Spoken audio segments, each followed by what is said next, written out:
Pelosi, Schumer, Ryan and I have a meeting with the President on Thursday to talk about the way forward on the government spending issue.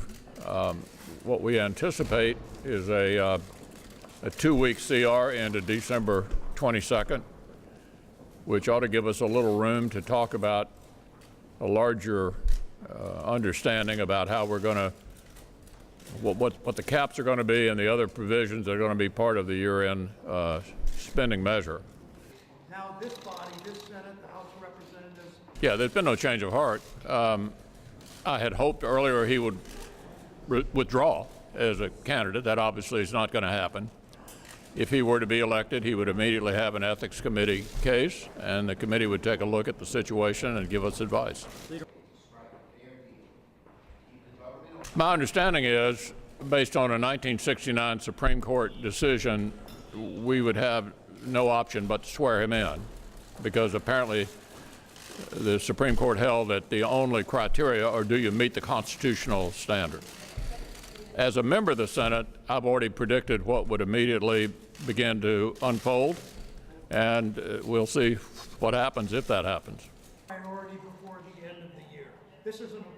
We've indicated to them, led by Chairman Grassley, Chairman of the Judiciary Committee, that we're willing to enter into good faith negotiations, but it simply does not advance the interests of these DACA recipients to try to force us into a shutdown narrative and to jeopardize our national security and other governmental functions just in order to help these young adults.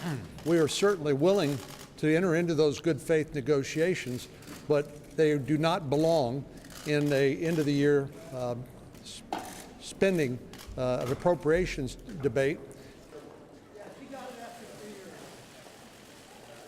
I am proud to be joined. As Leader Pelosi and I said yesterday, we were pleased to accept the President's invitation to meet at the White House on Thursday to discuss the year-end agenda.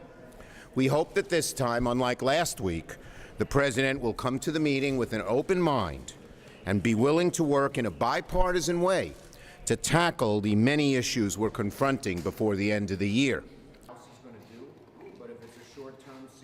We don't think we're going to get to that. There are good negotiations occurring between Democrats and Republicans to come up with a good DACA program, as well as some good border security. So we think we're moving in the right direction there. Absolutely. We showed the President no games. This is serious stuff. We think he learned, and he invited us back this week. Thank you, everybody. Thank you, everybody.